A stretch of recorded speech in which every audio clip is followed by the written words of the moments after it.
तो मैं मतलब बीच-बीच में ऐसा मौका आया होगा कि आपको लगा होगा कि नहीं यार अब गिव अप कर देते हैं हम? और इस बीच-बीच में सर डिप्रेशन भी बहुत आता है। बहुत ऐसा लगता है कि अब छोड़ दो, अब नहीं हो रहा है। हुँ, लेकिन हुँ, फिर हुँ। एक लगता है फैमिली का चेहरा सामने आता है, नहीं पापा इतना मेहनत कर रहे हैं तुम्हारे लिए। आपका डेली रूटीन क्या रहा प्रिपरेशन जर्नी में? नोट्स बनाया था हर सब्जेक्ट का सर मैंने, अपने ओके, खुद ओके, के हैंड रिटेन।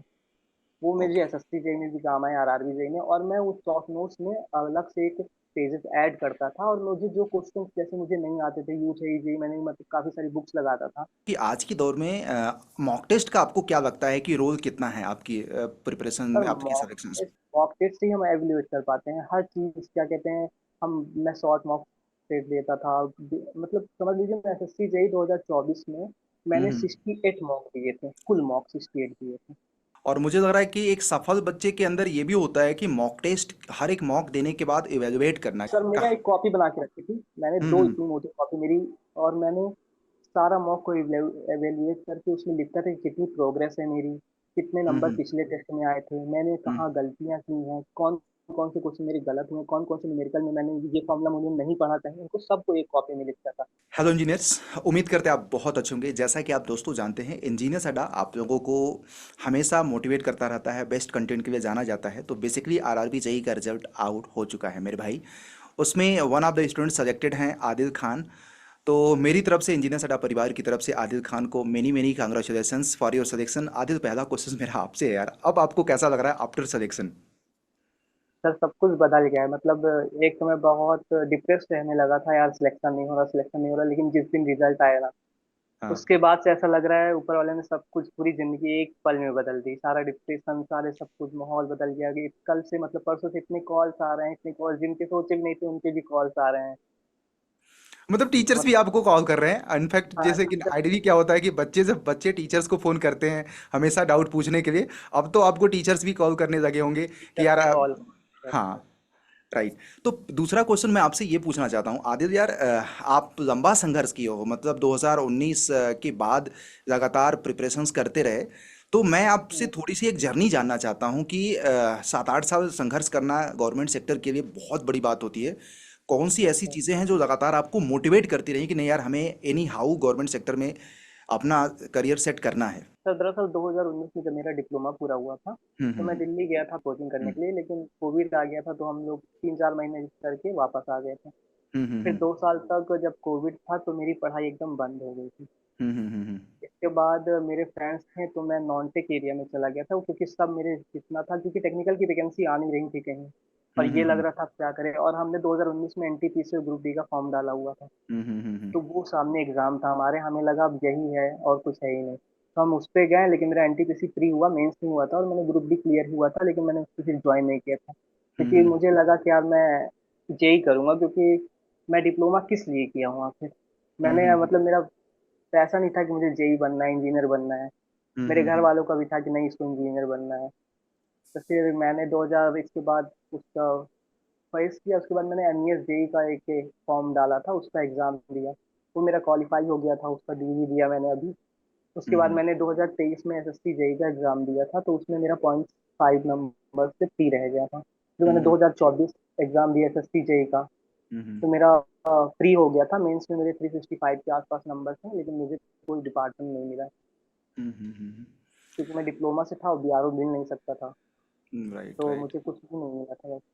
और कोई इसके बात नहीं। बाद फिर आरआरबी जेई था, आरआरबी जेई मैंने क्लियर किया। और इस बीच बीच में सर डिप्रेशन भी बहुत आता है, बहुत ऐसा लगता है कि अब छोड़ दो, अब नहीं हो रहा है। हम्म, लेकिन फिर एक लगता है फैमिली का चेहरा सामने आता है, नहीं पापा इतना मेहनत कर रहे हैं तुम्हारे लिए।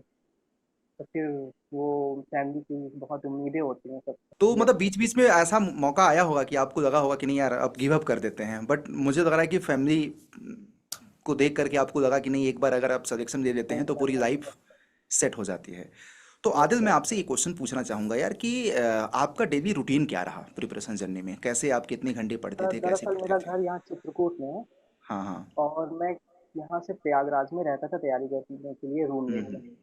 हम्म, तो मैं लाइब्रेरी ज्वाइन किया था, क्योंकि दरअसल यहाँ चित्रकूट में जब मैं गया था तो लाइब्रेरी नहीं थी, अब तो फिलहाल हो गई है, पहले हम्म, नहीं थी। तो मैं हम्म, इलाहाबाद गया था और मैंने लाइब्रेरी पूरा 12 आवर की ज्वाइन की हुई थी। तो मैं हम्म, सुबह ब्रेकफास्ट में कुछ मतलब बिस्किट विस्किट खा के जाता था, और 1 बजे तक लाइब्रेरी रहता था, फिर आता था रूम में, खाना बनाता था, फिर 3 बजे जाता था और रात के 7-8 बजे तक जब मेरा एग्जाम पास आता तो मैंने अकेले लाइब्रेरी में 11-11, 12 बजे तक बिताए हैं मैंने। हम्म। तो क्वेश्चंस वगैरह की प्रैक्टिस आपने मतलब कि लाइब्रेरी में रह के कॉन्सेप्ट वगैरह की हाँ, बहुत जबरदस्त मैं तरीके से डेली अंडरस्टैंडिंग शॉर्ट आपने नोट्स किया। बनाया था हर सब्जेक्ट का सर मैंने, अपने ओके खुद ओके के हैंड रिटन। वो मेरे ओके। एसएससी जेई में भी काम आए, आरआरबी जेई में, और मैं उस शॉर्ट नोट्स में अलग से एक पेजेस ऐड करता था, और मुझे जो क्वेश्चंस जैसे मुझे नहीं आते थे, यू जेई जेई मैंने मतलब काफी सारी बुक्स लगाता था, हाँ तो अगर हाँ। मुझे वो क्वेश्चंस नहीं आता था और उसके नीचे का थोड़ा डिटेल भी देता था, तो मैं उसको शॉर्ट नोट्स में लिख लेता था, ताकि हम्म। मुझे अगली बार वो चीज, मैं शॉर्ट नोट्स तो डेली रिवाइज करता था, तो वो चीज भी मेरे से डेली रिवाइज हो जाती थी, जिससे कि अगर आगे कभी उससे रिलेटेड कोई चीज क्वेश्चन आए और कुछ हो, तो मुझे वो फंसे ना, मैं उसको क्लियर कर दूं। Okay okay.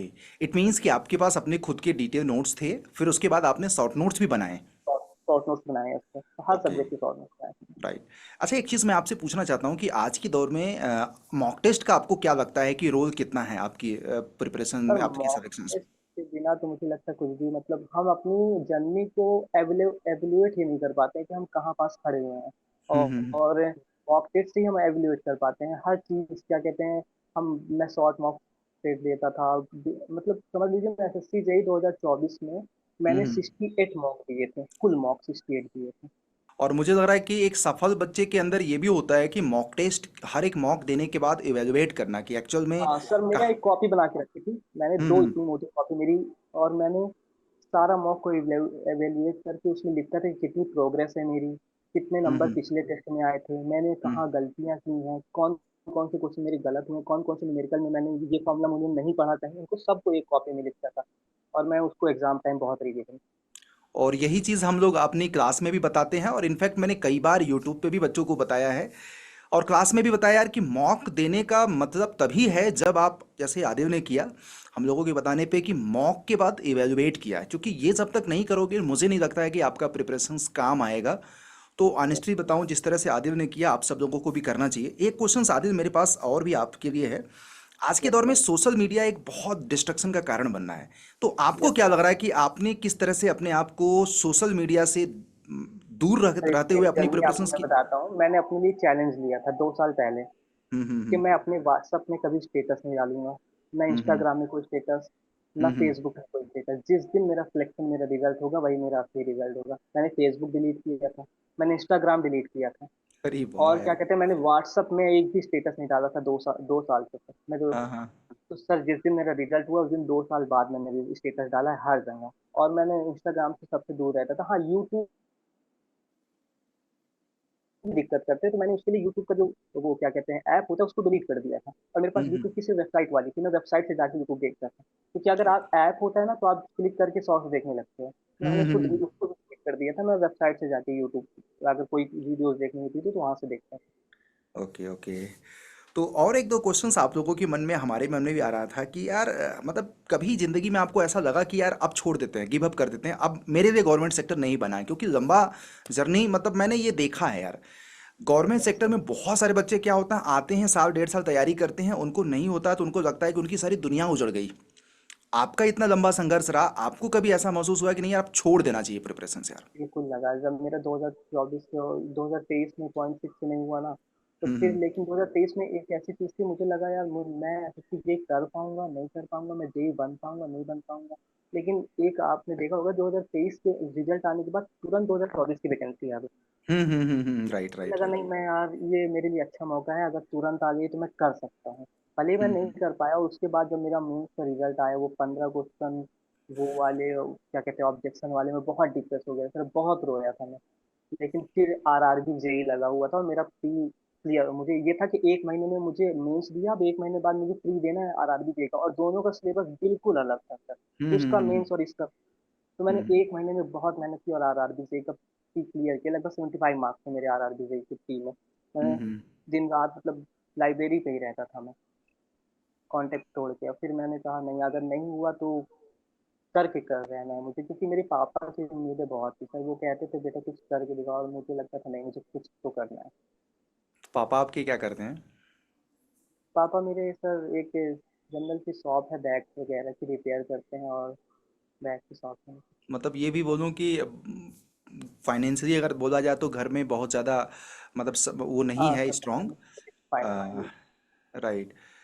तो बहुत अच्छा लगा यार, मतलब कि आप लोग सफल हो रहे हैं, अच्छा कर रहे हैं।